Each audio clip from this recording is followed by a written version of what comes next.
aí? Seja bem-vindo a mais um vídeo e hoje nós vamos falar das minhas... Eu vou falar, na verdade, das minhas leituras do mês de abril. Se você ainda não é inscrito no canal, eu já convido você a se inscrever pra poder ficar ligado nos vídeos que vão sair por aí. Mês de abril começou bizarro porque eu fiquei doente, mas eu consegui até ter umas leituras legais aí. Consegui ler mais do que eu esperava, embora ler mais não é exatamente o meu objetivo, mas é ler bem, acho que ler melhor. Mas vamos lá! O primeiro livro que eu li em abril foi Me Chame Pelo Seu Nome, de André Ackman. Nós vamos conhecer aqui o Hélio. O Hélio, ele é filho de casal. Um deles, o pai, né, é professor. Todo ano, se não me engano, eles abrem a casa para receber aí um universitário e ajudá-lo no seu trabalho, na sua dissertação. E o escolhido dessa vez é o Oliver.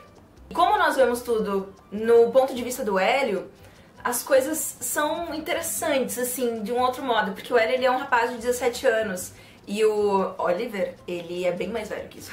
Só que eu não lembro agora quantos anos ele tem, a partir de convivências, de diálogos, de momentos, de banhos de piscina, eles vão começar aí um romance. Esse livro me surpreendeu muito por conta da intensidade com a qual narra esse romance. Embora a gente veja no ponto de vista do Hélio, que é um jovem de 17 anos, ele tem muitas referências por conta de sua paixão por escrita, então acaba que a forma com a qual ele fala sobre, de fato, a narrativa, como ele descreve, as comparações que ele faz, a organização de frase, é tudo muito intenso, é tudo muito poético. E isso foi uma coisa que me prendeu. E no título, né, Pêssegos, Carneiros e Vacas, do vídeo, o pêssego se refere a esse livro, porque tem um momento aqui, uma viagem que o Hélio faz, que tem a ver aí com o pêssego, que quem leu sabe do que eu tô falando. É bem louca, mas eu achei muito formidável, assim. Não sei se ela vê essa palavra eu tô falando. Eu adorei e achei uma coisa diferente, sabe? Então pra mim esse livro, ele é muito isso. Ele traz um ponto de vista diferente sobre um romance, a descoberta, assim, dessa vontade, porque a princípio o Hélio nunca tinha tido contato sexual com uma pessoa do mesmo sexo que ele. Então também tem isso. Muito legal, muito bom. O segundo livro que eu li também foi um livro que me deixou, assim, sem fôlego. Eu devorei esse livro, não conseguia parar de ler, não queria parar de ler, que foi Vacas, de Dawna Porter. Aqui nós vamos conhecer 3 mulheres. A primeira é a Tara, que é uma mãe solteira de 42 anos, se não me engano, e ela é produtora de TV numa emissora, só que ela tem, assim, colegas extremamente machistas, todo dia ela lida com isso, ela tem uma filha de 6 anos, se não me engano. E aí nós conhecemos a Stella. A Stella, ela vive meio que na sombra de uma possível doença que ela pode vir a ter, porque ela perdeu a mãe e a irmã gêmea para essa doença. Então isso é um obstáculo muito grande para ela ver as coisas com positividade. Desde sempre ela foi meio que a sombra da irmã gêmea dela. E daí logo a irmã gêmea dela morre e ela fica meio que perdida, porque a mãe também morreu, e aí ela pode ser que ela tenha essa doença. E a terceira mulher é a Cam, que é uma jovem blogueira, uma blogueira muito, muito famosa, se mostra muito independente, muito empoderada, muito decidida dentro das coisas da vida dela, se ela quer ou não ter filhos, enfim. E ela expressa tudo isso muito abertamente nos posts do blog dela, que inclusive nós temos acesso aqui a vários ao longo do livro. Só que ela lida com a pressão da família dela, né, que é com uma mãe muito conservadora que acha que tudo que ela faz é pra chamar atenção. Então assim, já dá pra perceber que são 3 mulheres com realidades bem distintas, mas todas elas têm aí um conflito que pode ser muito bem compartilhado, certo? Todas elas acabam tendo aí, né, um envolvimento. O legal desse livro, sobretudo pra mim, é que elas estão em constante vontade de ter suas vozes ouvidas. E a gente percebe como essa modernidade traz desafios pra mulher. É um livro muito atual, muito importante. Todo momento, assim, que eu tava lendo, eu queria falar pra uma amiga minha ler, sabe? Mesmo que não seja o que você se identifica, mas é interessante pra causar discussão, debate, sabe? Isso é importante ter livro assim, sabe? Leia, e com certeza eu vou fazer uma resenha pra ele aqui no canal. Fica esperto aí. Em seguida, fui para um livro de um dos autores que eu gosto muito, que é Caçando Carneiros, de Haruki Murakami. Aqui vamos conhecer um protagonista cujo nome não nos é dito. Ele tem uma vida que ele considera medíocre, muito neutra. Ele trabalha numa agência de publicidade e um dia ele faz uma publicação, uma propaganda, né, uma proposta assim, com uma foto que ele recebeu de um amigo dele através de uma carta há um tempo atrás. Esse amigo simplesmente sumiu e ele ficou com essa foto, achou a foto interessante e decidiu propor aí num trabalho aí que ele fez. Só que essa foto chega aí aos olhos de um chefe de um grupo de extrema direita, assim, um grupo político, e esse chefe chama o nosso protagonista para uma conversa, só que essa conversa aí, ela é um pouco suspeita, né? Esse chefe é muito enigmático. Ele ouve toda uma história que envolve uma proposta de ele ter que ir atrás de um carneiro.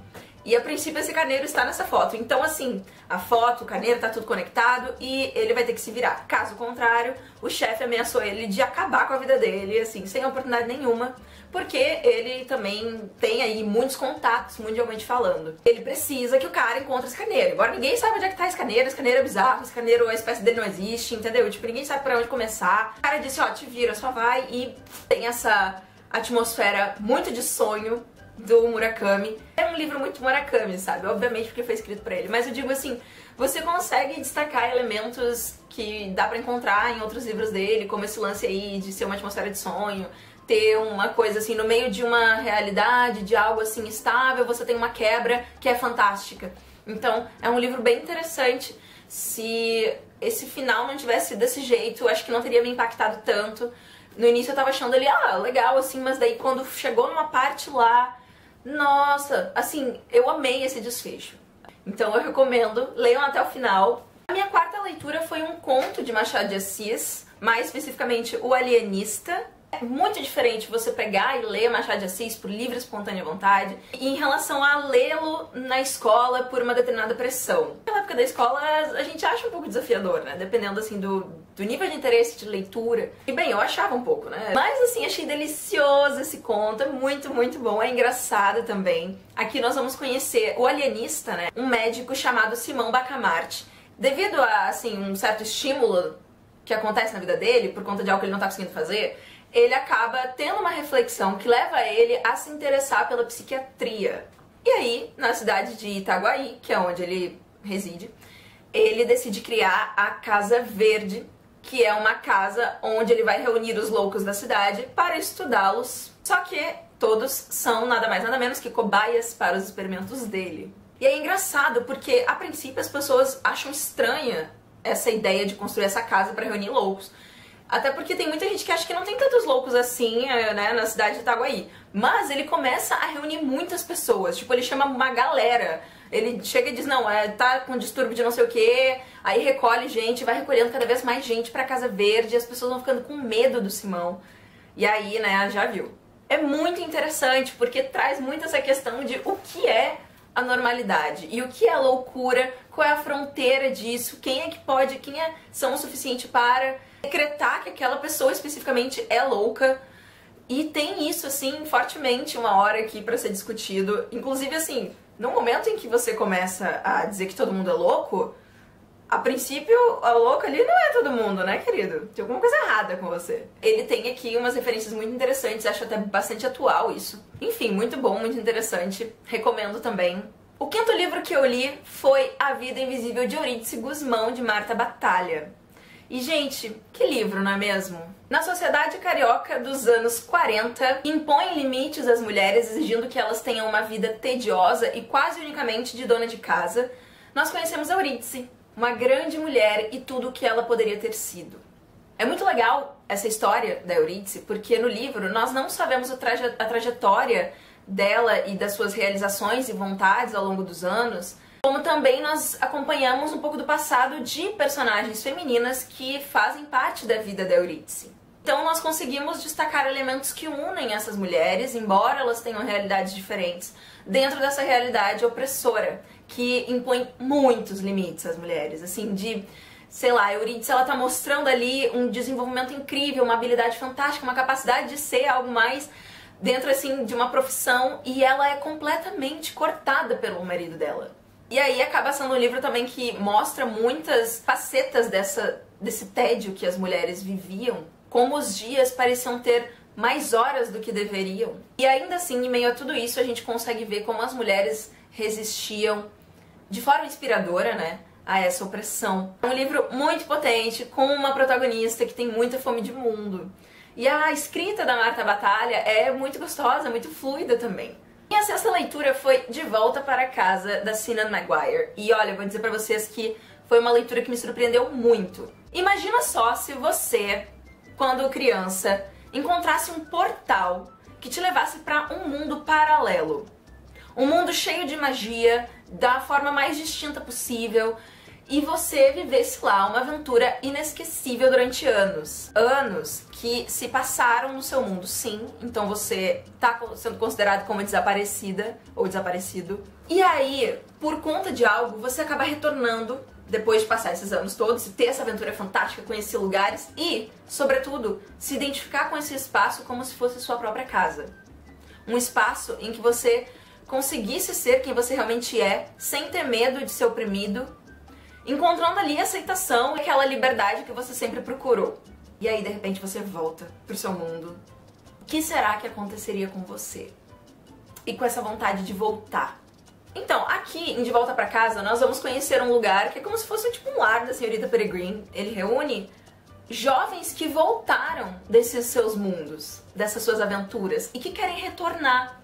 Porque assim, eles não estão conseguindo se enquadrar nessa realidade do nosso mundo. E nós conhecemos a Leonor, que reúne esses jovens e aí, né, propõe aí uma alternativa. O legal desse livro é que, assim, ele é muito mais profundo do que parece, com esse lance de você querer encontrar o seu lugar, sabe? Ou você já tem encontrado e você querer voltar. Aqui tem um mistério que assusta todos os personagens e que te envolve muito, então tem isso. É muito gostoso. Assim, flui muito rápido, uma leitura super tranquila, rápida, e é muito bom. O sétimo livro que eu li foi Punk 57, da Penelope Douglas. Ele é um new adult, e eu admito que eu gostei mais desse aí do que o outro que eu li dela, que foi Bully, que eu falei no outro vídeo de leituras. Nós vamos conhecer duas pessoas, né, um garoto e uma garota, que desde criança conversam entre si através de cartas. Embora eles morem muito próximos um do outro, eles falam através de cartas, porque eles foram selecionados quando eram mais novos por uma aula, agora eu não lembro que aula era, a trocar cartas um com o outro. E aí eles preferiram manter assim. Eles viraram muito amigos, só que eles nunca se viram.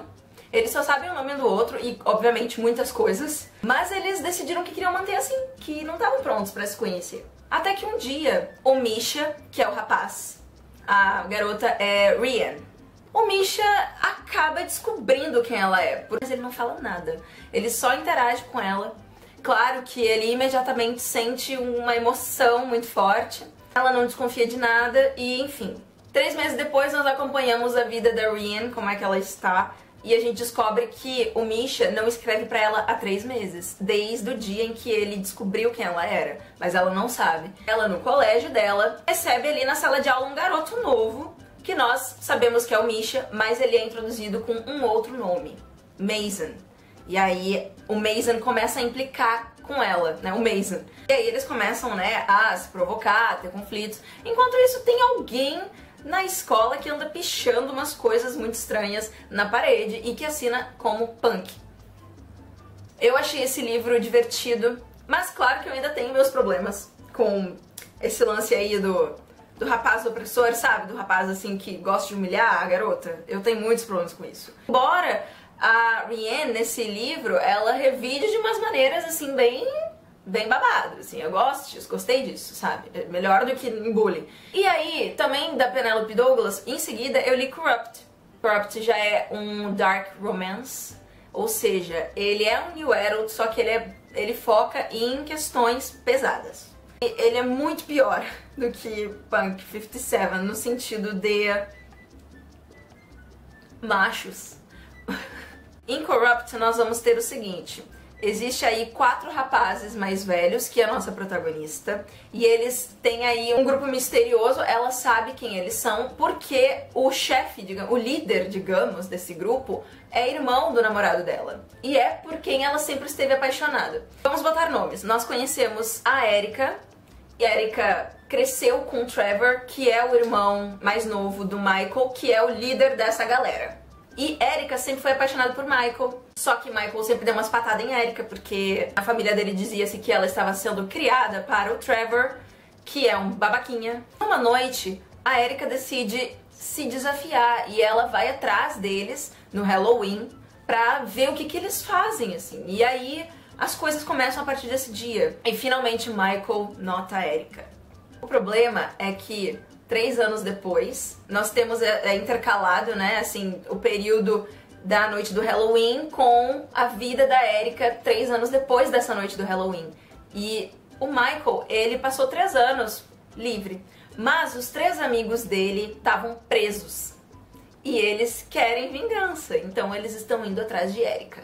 Mas o que a Erika fez? Ah, mas daí você vai ter que ler o livro se você quiser saber. Agora sim, é um livro que eu não indico para qualquer pessoa, porque ele não é um livro light, não é um livro leve. Muita gente não curte esse livro, porque justamente ele é pesado, ele realmente vem, assim, traz esses 3 caras e o Michael planejando arruinar muita parte da vida da Erika. Então é um livro pesado. Agora é interessante a gente ver a maturidade da Erika, como ela encara e como ela não dá o braço a torcer, pelo menos, né, gente? Porque eu não aguento mais ler New Adult como, tipo assim, o cara deu um sorrisinho e a mina já, esqueci toda a minha causa. E fico puta com essas coisas. Resumindo, eu gostei muito de Corrupt. Tipo, acontece muita coisa. Tem aí suspense, tem bastante suspense, tem muito mistério, tem coisas que você fica assim, meu Deus, o que vai acontecer? O que tá acontecendo? Eu não confio em ninguém. E é isso. Tem cenas picantes que são muito boas. E é por aí vai, né? Então tá. Então se não é o seu estilo de livro, nem vale muito a pena, entende? É mais assim pra quem realmente curte e etc. Eu nem sabia que eu curtia. Na verdade eu dei uma chance porque eu nem conhecia esse gênero de dark romance.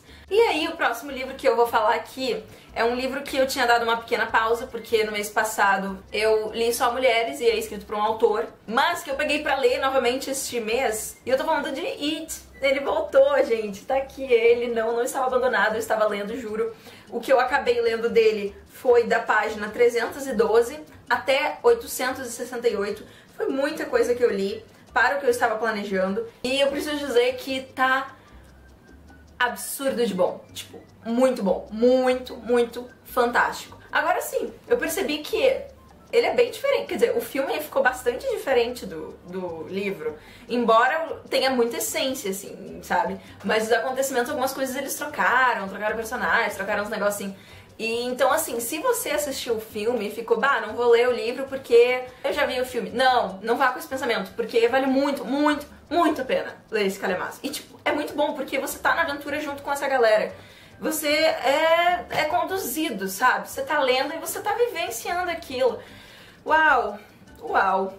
Além desses livros, eu li 2 quadrinhos. Um deles foi Una, Desconstruindo Una, na verdade, né, da autora Una. Esse quadrinho, ele é avassalador, num aspecto, assim, de dor mesmo, avassala a sua dor. Porque ele vai tratar aqui de violência contra a mulher, vai tratar de abuso sexual, e é um relato, gente, é um relato dessa autora, sabe? E vai trazer bullying também, vai trazer a opressão da sociedade diante de uma vítima. Cara, é pesadíssimo. E é assim, a vivência de uma criança e adolescente, né? Porque a gente vê um período assim, acompanha o crescimento da Una, a personagem autora. Tem muita informação, é um quadrinho muito informativo sobre estatísticas, sobre ocorrências, porque isso aqui se passa na Inglaterra, na Yorkshire, na Inglaterra. E nesse período aconteceu alguma coisa muito traumática com ela, que a gente vai saber o que é, obviamente.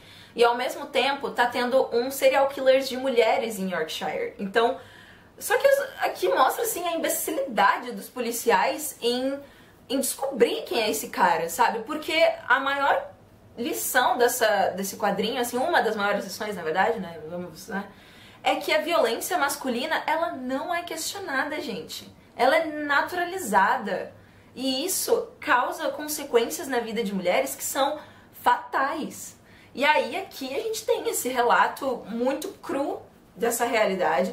É muito sensível também, é gritante, sabe? Aqui tem uma voz que está gritando algo pra gente. E é importante a gente ouvir. Então eu recomendo Una pra todo mundo, Embora tenha acontecido há muito tempo atrás, é extremamente atual esse caso.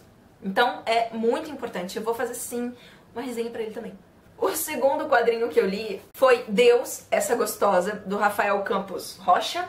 E eu vou dizer assim pra vocês que eu gosto muito da ideia, porque aqui nós vamos conhecer Deus como uma mulher negra, dona de uma sex shop, que adora praticar boxe.